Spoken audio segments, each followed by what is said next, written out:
Hi, நான் இன்றைக்கி ஒரு பை க்ரஸ்ட்டு செய்ய போகிறேன். பையன்னு கேட்கும்போது மேத்ஸில் பையோ இல்லை மஞ்சள் பையோன்னெல்லாம் நினச்சிக்காதீங்க. இது ஒரு அமெரிக்கன் டிஷ்ஷு. இது நான் 3 வீடியோவாக தான் காமிக்க போகிறேன். ஏன்னா இந்த பை கம்ப்ளீட்டாக செஞ்செடுக்கும் போது ஒரு பெரிய வீடியோ ஆகிடும். இன்றைக்கி நம்ம மைதா பட்டர் எல்லாம் சேர்த்து பிசைஞ்சு பை ஷேப்பை எப்படி செய்கிறதுன்னு பார்க்கலாம். இதுக்கு நீ என்னென்ன தேவைன்றது பார்க்கலாமா? மைதா 200 கிராம், சர்க்கரை 1 டேபிள் ஸ்பூன், முட்டை 1, மார்ஜரின் 100 கிராம், உப்பு 1 டீஸ்பூன், தண்ணி தேவையான அளவுக்கு. முதல்ல நான் இந்த பாத்திரத்தில் மைதா போட்டு கொடுக்குறேன். நீ இதில் 1 டேபிள் ஸ்பூன் சர்க்கரை போட்டுடலாம். கூடவே 1 டீஸ்பூன் உப்பு கூட சேர்த்து கொடுக்கலாம். இப்போ இதெல்லாம் சேர்த்து நல்லா ஒரு முறை மிக்ஸ் பண்ணிவிடுங்க. இனி இதில் 100 கிராம் மார்ஜரின் நான் ஆட் பண்ணுறேன். உங்களுக்கு பட்டர் வேணும்னா அது யூஸ் பண்ணிக்கலாம். பட்டர் யூஸ் பண்ணும்போது அது உப்பு இருக்குதா இல்லையான்னு செக் பண்ணிக்கோங்க. அப்படியே உப்பு இருந்தாக்கா ஒரு 1/4 டீஸ்பூன் உப்பு நம்ம தனியாக சேர்த்தா போதுங்க. பட்டரில் செய்யும்போது இது இன்னும் கொஞ்சம் டேஸ்ட்டாக இருக்கும். பாருங்கள், இது இப்போ பிரெட் க்ரம்ஸ் மாதிரி ஆகிட்டு இருக்குது. இது நம்ம இதில் ஒரு முட்டை சேர்த்து மிக்ஸ் பண்ணிடலாம்.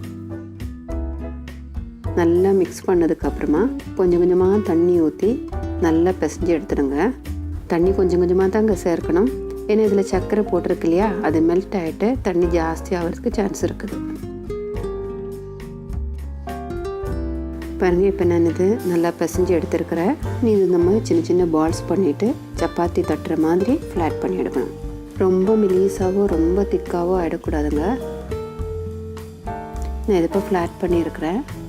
பாருங்கள், இதுதான் இங்கே பை செய்கிற பாத்திரம். இது இப்படி செப்பரேட்டு தான் இங்கே வருது. இனி இதுக்குள்ளே நம்ம மாவு வச்சுட்டு ஷேப் பண்ணி எடுக்கணும். பாத்திரத்துக்குள்ளே எல்லாம் ஆகிற மாதிரி இந்த மாவு ரொம்ப அழகாக ஷேப் பண்ணி வச்சுடுங்க. இது நம்ம குக்கரில் கூட செஞ்சு எடுக்கலாங்க. நான் குக்கரில் கேக் செய்கிற ஒரு வீடியோ போட்டிருந்தேன் இல்லையா, அந்த மாதிரியே குக்கரில் உப்பு சூடு பண்ணிவிட்டு இந்த பைக்கு ஷேப் பண்ணியிருக்கிற மாவு அப்படியே அந்த பாத்திரத்தோடு எடுத்து அது உள்ளே இறக்கி வச்சுட்டு ஒரு 10 நிமிஷத்துக்கு பேக் பண்ணி எடுத்துடுங்க. ஒவ்வொருத்தருடைய ஸ்டவ் பர்னர் ஒரே மாதிரி இருக்காது இல்லையா, அதனால் நெருப்பு ரொம்ப கம்மியாக வச்சுட்டு தான் இங்கே இது பேக் பண்ணணும். அந்த மாதிரி நான் கோகனட் குக்கீஸ் ஒரு வீடியோ போட்டிருந்தேன் இல்லைங்களா, அதுவும் நம்ம குக்கர்லேயே செஞ்சு எடுக்கலாங்க. பேக் பண்ணுறதுக்கு கொடுக்குற டைமிங் 15 நிமிஷம் கொடுத்தா மட்டும் போதும். நான் இங்கே யூஸ் பண்ணியிருக்கிறது சின்ன பை டிஷ் தாங்க.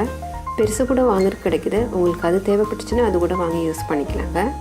இது நம்ம ஒரு ஃபோர்க் யூஸ் பண்ணிட்டு அதுக்குள்ளவும் சைடில் எல்லாம் கொஞ்சம் குத்தி குத்தி கொடுத்துருந்தாங்க.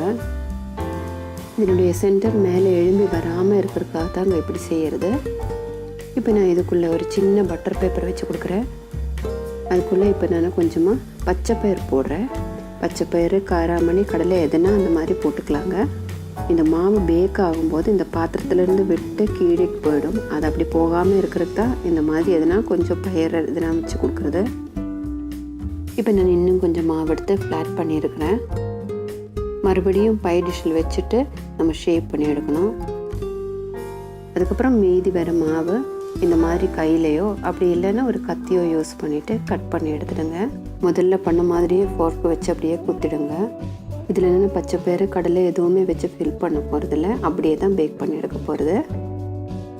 இப்போ நம்ம இது 180 டிகிரியில் சூடு பண்ணி வச்சுருக்கிற ஓவனில் வச்சு 10 நிமிஷத்துக்கு பேக் பண்ணி எடுக்கணும். பாருங்கள், நம்ம பை க்ரஸ்ட்டு ரொம்ப அழகாக பேக் ஆகிட்டு இருக்குது. மாவு பிசைஞ்சு இப்படி பை டிஷ்ஷில் வச்சு பேக் பண்ணி எடுக்கிறது தான் இங்கே பை க்ரஸ்ட்டு.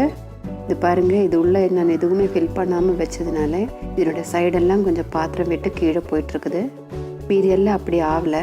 நான் இந்த பயிர் எடுத்துகிட்டு உங்களுக்கு காமிக்கிறேன். பாருங்கள், இது எவ்வளோ அழகாக பேக் ஆகி வந்துட்டுருக்குன்னு. இதனுடைய சைடெல்லாம் கீழே போகல. இனி இதுக்குள்ளே வைக்கிற ஃபில்லிங் எப்படி செய்கிறேன்னு நான் நெக்ஸ்ட் வீடியோ காமிக்கிறேங்க. இப்படி பேக் பண்ணி எடுக்கிற மாவு அப்படியே சாப்பிடக்கூட ரொம்ப டேஸ்ட்டாக இருக்குங்க. இந்த மாதிரி ஃபில் பண்ணுற பயிறு, கடலை எல்லாம் நீங்கள் குழம்பு செய்கிறதுக்கு யூஸ் பண்ணிக்கலாம். இது இப்போ உங்களுக்கு புரிஞ்சிட்டு இருக்கும்னு நான் நினைக்கிறேன்.